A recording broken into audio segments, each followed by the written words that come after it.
Hello everyone and welcome back. I am the Grand Cat and we are moving on to our next Sonic the Hedgehog 2 movie figure, which is the Wave 2 version of Sonic. So he comes with the map and the ring bag, and also this Sonic has the lightning effects all over him, which is of course from the very famous scene. Well, he uses the lightning quite a lot, but of course the most famous scene is from the trailer where Sonic and Knuckles both go at each other with the lightning going on. So let's take a look at the back. We're going to jump right into this one. We're not going to do all of the explanation that we did in the previous video for Super Sonic. So Sonic has a little bar up here. It says, Sonic is your typical lightning-fast teenage hedgehog hero, stopping crime, saving the world, and looking cool while he does it.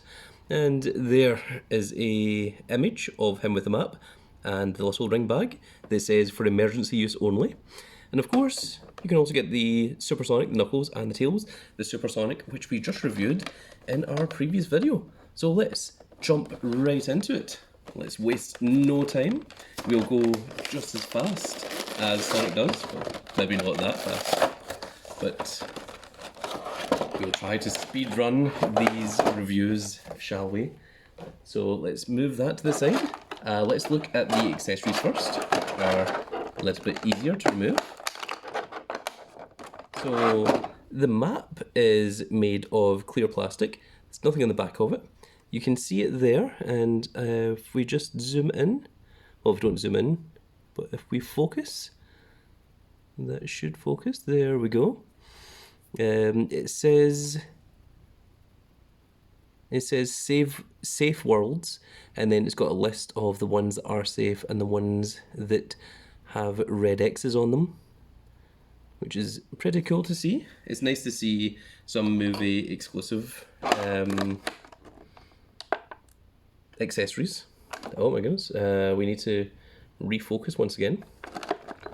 Let's look at the ring bag, which of course was given to Sonic by the owl, whose name I've forgotten. Someone can let me know in the comments below. So on one side, we have the little trees. It looks like it's kind of got runes written across here. I don't know if that actually says anything.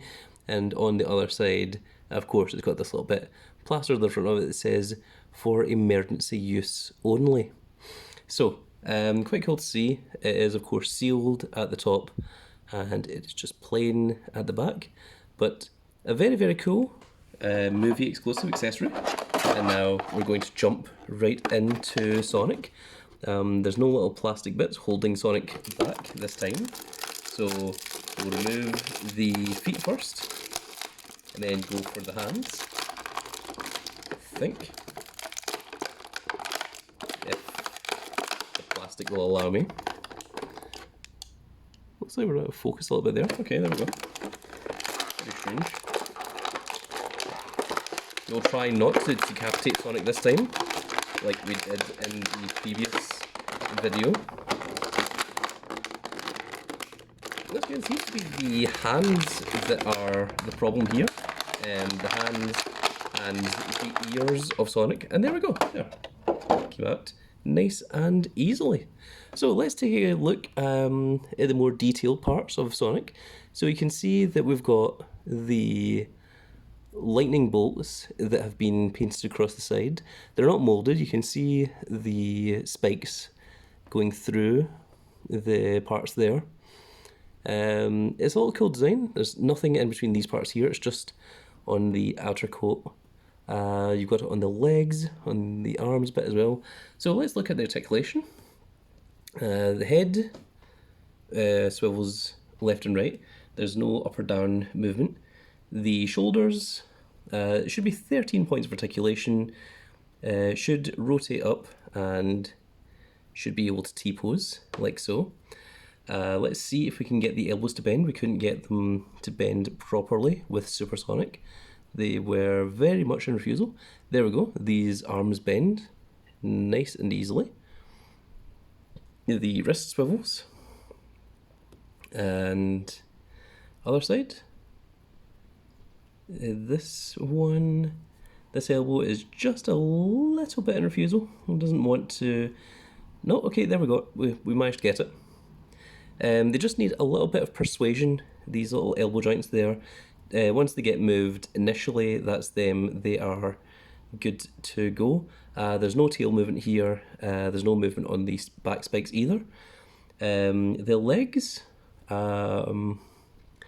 they do rotate back and forth, and of course they are on a ball joint so they can swivel out.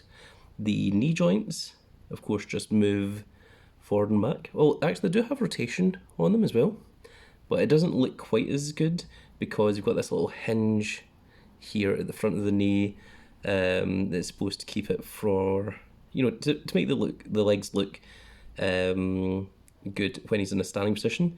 We've got the knee to bend there, although it was a little bit dodgy. It looks kind of strange when the knee is bent, as you can see.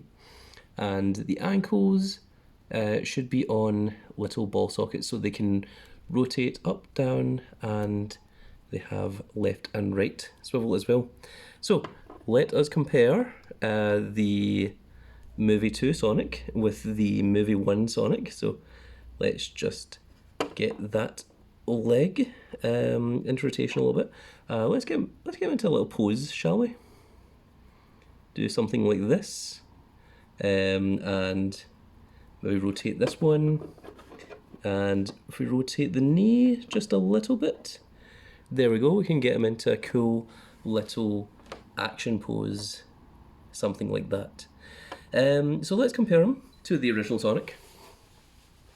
So this is the Sonic from Wave 1, which of course came with the snowboard.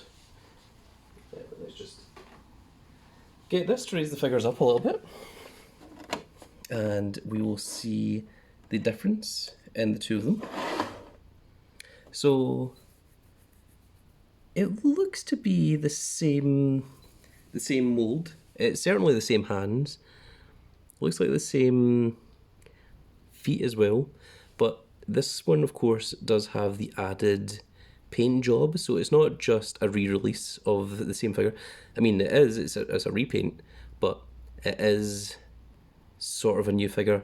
And of course, whoa, hey there, Sonic. Control yourself. Although this one does spin dash. You just saw it there. He spin dashes all on his own, which is every collector's worst nightmare, because you want your figures to stay in a stationary position and then never move and sit there happily on a shelf. You don't really want him to be spin dashing off. Can he hold his accessories? This is a good question. So does the ring bag fit in the hand with a little bit of persuasion? I think it does. Oh my goodness. Well, that fired off to the side there, but I think we can do this. I don't want it just barely in. I want it to actually be gripped by Sonic. So that's what I'm trying to go for here. And he's a little bit in refusal. But there we go, if you can see that. It does seem to be not so terrible. And the map as well. Does the map fit in the hands? Why are we out of focus? It does fit in the hand, but it is very, very loose. Okay, so there we go. There's our Sonic review. Now let's activate the gizmos to spin them around. And I think it's a very, very cool little figure. I certainly think that Super Sonic is the star of this wave, but I think if you missed the first wave of Sonic, the second wave of Sonic is just as good, if not arguably better. I think it's the same mold, so I think unless you're a completionist, there's no reason to go out and get the second Sonic unless you really, really like the lightning bolt effect, which is a very, very cool effect. But other than that, it is very, very much the same, although it does have some cool accessories with the ring bag and the map. So that is going to be it for this video, folks. I really hope you all enjoyed. And if you did enjoy it, please give it a like, share and subscribe. And if you are subscribed, make sure you click that notification icon so you can see when more of these videos go up. And we will see you all in the next video. Goodbye, everybody.